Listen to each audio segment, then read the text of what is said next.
gracias por acompañarnos en otra programación en nuestro canal de YouTube. Gracias por suscribirse y por compartir.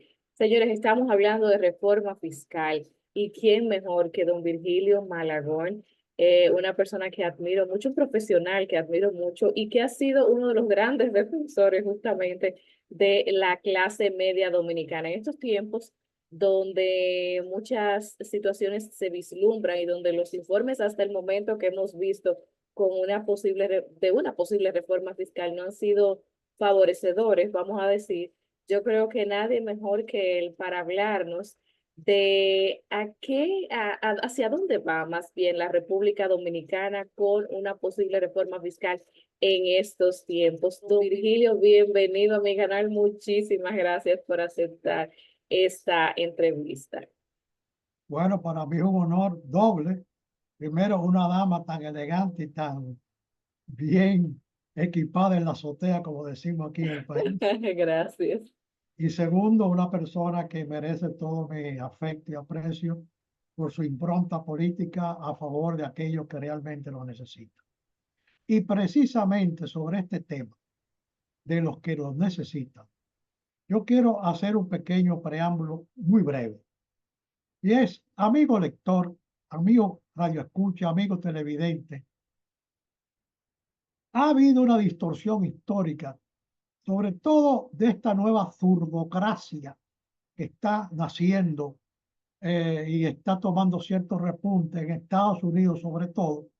Ya por gracias a Dios, en Europa parece que las cosas van a cambiar en los próximos 18 meses.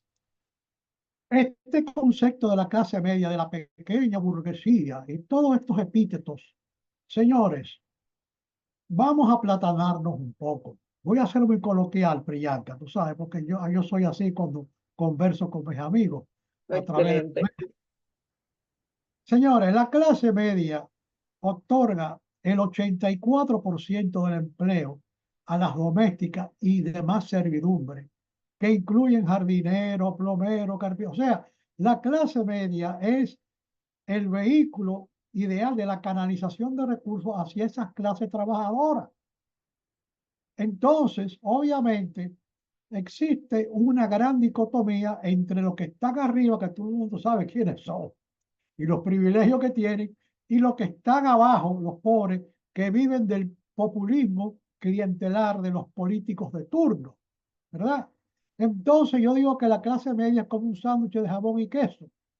La primera capa de arriba, la tapa de arriba es la plutocracia, y la tapa de abajo es todo un conjunto de personas que viven de la caridad pública. Y en el medio estamos nosotros, que somos los que pagamos los impuestos para cubrir los déficits de arriba y mantener los programas sociales de los de abajo. Entonces, obviamente, esto ha creado una distorsión enorme que gracias a Dios en Argentina hay un personaje muy pintoresco que se llama Milei, que parece que entendió el asunto y está dando pasos hasta ahora muy positivos para la economía argentina. E igual, hasta cierto punto, el señor Bukele, pues, de El Salvador, pues también lo está tratando. Fíjense que en uno de mis artículos donde yo digo Biden me dio la razón en el discurso de la Unión pasado, él salió en defensa de la clase media porque se dio cuenta que es la que lo llevó al poder. Oh, Toshiba, aquí no es nada diferente. ¿Quién llevó a Luis Abinader al poder la primera vez? La clase media. Ok, que mucha gente votaron en contra de y no a favor de, es verdad. Estamos de acuerdo porque el dominicano ya tiene una cultura de votar en contra y no a favor. Desgraciadamente es así. Y por eso es el alto nivel de abstención. Pero ahora fue lo mismo, fue la clase media la que le dio el voto al ciudadano presidente actual para que vuelva a ponerse la ñoña el 16 de agosto ante el Congreso. Ante todas estas cosas, hago este preámbulo, como se lo hice a varios amigos legisladores, diputados y senadores, porque yo quiero tratar lo siguiente. Miren, amigos, toda reforma fiscal implica ceder y ganar para un Estado moderno y equilibrado. Porque si no se cede, si no se gana, y si no se gana, y no se cede, obviamente no hay equilibrio. Y si no hay equilibrio, no es un Estado moderno. El ganar, entre comillas, se centra en los esquemas impositivos de este Estado, y el ceder, repito, está circunscrito en un pacto social que es muy importante hacia el progreso de sus ciudadanos a través de la creación de plazas de trabajo productivas y, ¿por qué no decirlo también improductivas?, que es el clientelismo político, porque eso nunca va a desaparecer de nuestras economías. Estemos claros en eso. Entonces, para lograr esto se necesitan dos cosas, amigos. Primero, simplificar la estructura de cobro de los impuestos, tasas, arbitrios, etcétera, etcétera, etcétera. Y en segundo lugar, la reducción del gasto supernumerario. Hoy, por razones de tiempo, me voy a focalizar en las estructuras de cobro de impuestos. Después, en otra entrega, pues podemos hablar de la reducción de los gastos supernumerarios. Por supuesto que sí, y que son bastantes. Bueno, amén. Entonces, vamos a entrar en el tema. Entonces, en primer lugar, yo diría que en vez de la reforma fiscal tan cacareada, hay que hacer una transformación tributaria. Fíjense bien que no es lo mismo. Una transformación tributaria implica hábitos entre el ganar y ceder que anteriormente yo hago referencia. Segundo, esta reforma fiscal, que es una transformación tributaria, más bien, hay que estructurarla de manera que el cobro de los impuestos sea más ágil de ejecutar por los medios virtuales. O sea, señores, vamos a aprovechar las plataformas digitales para ello. Además de sincerizar estos tributos, lo que implica una redefinición de los mismos y a quienes afectan más. El cuadro fiscal dominicano es muy complejo, porque a cada rato, por falta de dinero, que sea así, se inventan impuestos selectivos, etcétera, etcétera, impuestos focalizados. Ya eso no se usa. No. Eso lo que hace es que crea toda una maraña que lleva a la corrupción y a la evasión, porque mientras más complejos son las relaciones entre los seres humanos, más uno se incentiva, entre comillas, de buscarle soluciones al margen de los problemas, porque el ser humano es así. Nadie lo puede cambiar de la noche a la mañana. Entonces, repito, hay que estructurar esta transformación de manera que el cobro de los impuestos sea más ágil de ejecutar por los medios virtuales, además de sincerizar estos tributos, lo que implica una redefinición de los mismos y a quienes afectan más. Verbo y gracia, los impuestos directos, indirectos, las tasas, los arbitrios, etcétera, etcétera, etcétera. Sigo conversando con ustedes. Esta simplificación de la estructura de cobro debería estar dirigida hacia las empresas que no tengan que contratar personas e invertir mucho para poder cumplir con todas las complejas normas existentes. Señores, aquí hay negocios pequeños que no pueden tener toda una plataforma de contables y expertos peritos para poder liquidar lo que se tiene que liquidar, entre ellos el famoso impuesto ITEVIS, mes por mes, etcétera, porque eso es costosísimo. Hoy día, la factura para poder cubrir esas operaciones es muy elevada, porque son profesionales capacitados, ¿verdad?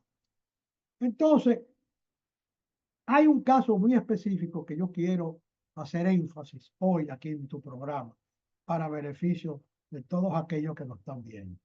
Un caso muy relevante es el pago del llamado anticipo de los ingresos, que para los negocios pequeños es un verdadero dolor de cabeza. En la actualidad, señores, se calculan 12 cuotas iguales, oigan bien, un pago mensual, que resultaría aplicar el 1% de los ingresos del año fiscal declarado. Señor, eso es innecesario. Yo creo que a eso hay que buscar una vuelta porque la carga emocional y la presión sobre los pequeños negocios y muchos profesionales liberales también, oigan bien, tienen esa presión psicológica mensual innecesaria. Entonces, ¿qué yo propongo? Que debería ser el 1% pagado semestralmente, en vez de tener que cada mes ir liquidando ese 1,5%. Ah, que al final de año te lo reconocemos. Y, y puede ser semestralmente y no hay problema. Y así le evita una estructura de costo adicional al pequeño comerciante, ¿verdad? Al pequeño de Bocito, de mi pyme, etcétera, y a muchos profesionales. Y déjame decirte que esta obligación mensual lo que incita es evasión y la gente se la busca.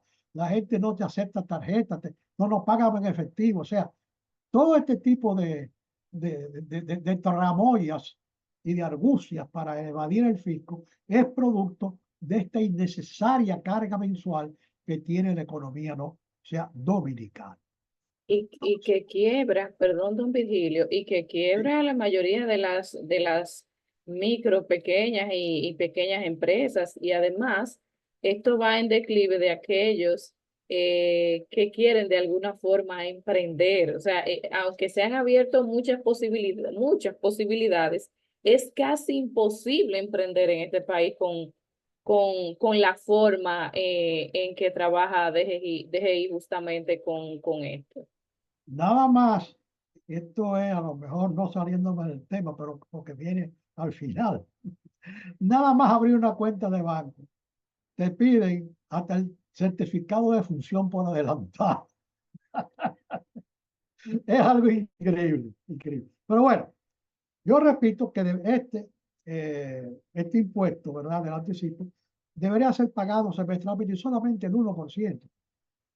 Ahora, con relación al ITEVI, que es el otro dolor de cabeza que tiene la estructura fiscal dominicana, deberíamos adoptar vamos a decir, cierta destreza para su cálculo en base al valor agregado que tienen estos bienes y su contribución económica al empleo y la demanda agregada. No es un impuesto, no, eso costó tanto, no aplicar el 18. No, espérate. No todos los bienes son iguales. No todos los bienes son materias primas. No todos los bienes son bienes terminados con un alto componente tecnológico y de mano de obra. No, no. Por eso hay que reclasificar la escala de bienes. Y yo sugiero 3 tramos para clasificar estos bienes a los cuales se les puede aplicar el famoso ITEVIS, que yo propongo formalmente a las autoridades que le quiten el nombre de TEVIS, le pongan impuestos al valor agregado, el IVA, que es lo que todas las naciones desarrolladas utilizan hoy día. Este IVA, ¿verdad?, debería estar aplicado a los bienes de altos procesos de transformación industrial, que eso sí pagarían un 16%. ¿Por qué? Porque implica, obviamente, un gran movimiento económico que implica vectores de ingresos por las diferentes etapas de elaboración industrial y comercialización de los mismos. Ok, vamos a aplicarle el 16%. Segundo, los bienes con bajo nivel de transformación industrial podrían pagar solo un 12%. O sea, bienes primarios, el pan, cositas así, si acaso, ¿verdad? Que no impliquen muchos procesos de elaboración industrial y comercialización. Y por último, las materias primas esenciales que solo pagarían un 10%. Ya. Con esa clasificación se normalizaría un IVA justo y democrático para el sector industrial de la República Dominicana y obviamente a favor del consumidor, en este caso la clase media, obviamente. Ahora, un punto de aclaración. Aquellos bienes destinados a la salud, educación, alimentación pública, etcétera, estarían exentos del IVA, obviamente, porque son programas sociales, ¿verdad? En eso sí yo soy innegociable. Bien, otra posibilidad de seguir mejorando esta estructura impositiva es que podríamos reducir el impuesto sobre la renta del 27 al 25% que existe actualmente a un 20% generalizado. Su contabilidad es más fácil, los efectos, vamos a decir, de proyección financiera son más suaves, más armónicos, que es la palabra correcta. ¿Por qué? Porque esta sola medida ayudaría mucho en el cambio de la economía, reduciría la evasión y la ilusión fiscal, representaría un gran empuje para la actividad económica, etcétera, etcétera.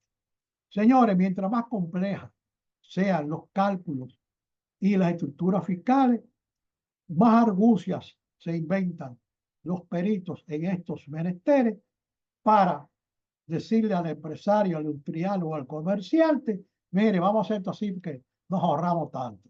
Y eso es el Dominican Black People. Eso no se lo quita a nadie. Eso está ahí. Mientras que si adoptamos este esquema bien sencillo, ¿verdad? De un impuesto del 27 al 25 que se paga ahora un 20% estandarizado, esto haría el cálculo más fácil y reduciría enormemente la evasión fiscal. Fíjense bien que hay una alta evasión fiscal con el impuesto sobre la renta y con el ITEVI, pero al bajarlos desincentivaría ambos fenómenos, lo que aumentaría la recaudación y mejoraría los ingresos fiscales. Eso es muy importante. Bien, otro dolor de cabeza y que sea Balaguer, el pobre, le echó mucho mano ese tipo de impuestos. Y después todos siguieron al máximo líder, gobierno tras gobierno, que son los famosos impuestos selectivos al consumo. Señores, eso es una aberración fiscal. Eso ya no se usa. Eliminen eso. Eliminen los impuestos selectivos al consumo, como son los alcoholes, el tabaco, hidrocarburos, etc. Esto así debido a que la tecnología que propongo para el cálculo del IVA garantizaría más ingresos al fisco. Si tenemos un IVA bien estructurado, no hace falta impuestos selectivos al consumo, señores. Eso se cae en la mano. Entonces, además que eliminando el impuesto selectivo al consumo, que en la actualidad es alrededor de un 10%, a los servicios de las telecomunicaciones, ayudaría a la expansión de estas comunicaciones, contribuyendo a la interconexión de nuestra sociedad. También esos impuestos selectivos a las comunicaciones, eso es una aberración fiscal. ¿Sí? Mejor es un IVA bien hecho, dividido entre productos de alto bajo consumo y servicios, ¿verdad? Catalogados de acuerdo a servicios de prioridad, porque en un huracán tiene que haber comunicación obligado. Y todos los equipos que tienen que ver con comunicación en caso de emergencia, sea defensa civil, COE, radioaficionados, etcétera, deberían estar exentos de impuestos, totalmente exentos de impuestos. Y cobrar entonces una tarifa módica por tu tener derecho a tener cable en tu casa, tener teléfono, etcétera, porque el ciudadano también merece tener esparcimiento en su hogar. Bueno, solo del internet nosotros pagamos el impuesto más caro. O sea, nosotros estamos pagando 30% de impuestos sobre internet. Por ejemplo, las computadoras que ya son un bien porque se utiliza para todo, para trabajar, para estudiar, etcétera. En un momento se les eliminó el impuesto, pero hubo unos especialistas, ¿no? Como siempre, aquí aparecen unos grandes especialistas que modificaron la ley y volvieron y le aplicaron los impuestos, de hecho, más costosos. Entonces, esas son justamente una de de los puntos que hemos conversado anteriormente, que aspectos básicos que necesitamos para el día a día tienen agravado un porcentaje de impuestos demasiado alto. Claro, fíjate que en este país hay muchos creativos y entonces a cada rato alguien se destapa con una iniciativa fiscal para congraciarse con el gobierno de turno. No importa que sea legislador o no, pero obviamente hay muchos que lo hacen obedeciendo a supuestas ideologías políticas, etcétera. Pero yo digo que los impuestos no tienen partido político, pero sí tienen muchos afectados. Entonces, por eso voy a tocar un tema que es muy espinoso y a quienes los legisladores le huyen como el diablo a la cruz. Señores, amigos televidentes que nos escuchen, hay que lograr una mayor bancarización, es verdad, pero para hacerlo habría que eliminar una serie de impuestos sobre las operaciones en cheques y transferencias bancarias, porque eso crea distorsiones. Además también que afecta el incentivo al ahorro y una serie de situaciones básicas. Mucha gente mantiene su dinero en cuenta corriente porque no quieren pagar el 10% que pagan los ahorros mensualmente. Mensualmente. O sea, un ser financiero paga un 10% de ahorro mensual. Y una gente, yo conozco muchos amigos míos que mantienen su dinerito en cuentas corrientes. No le interesa ahorrar. Los grandes certificados, ya eso está en los mercados de valores, que son las grandes empresas, ¿verdad? Como ustedes pueden ver, que mueven miles de millones de pesos y de dólares en los mercados y las lonjas de valores, la bolsa de valores.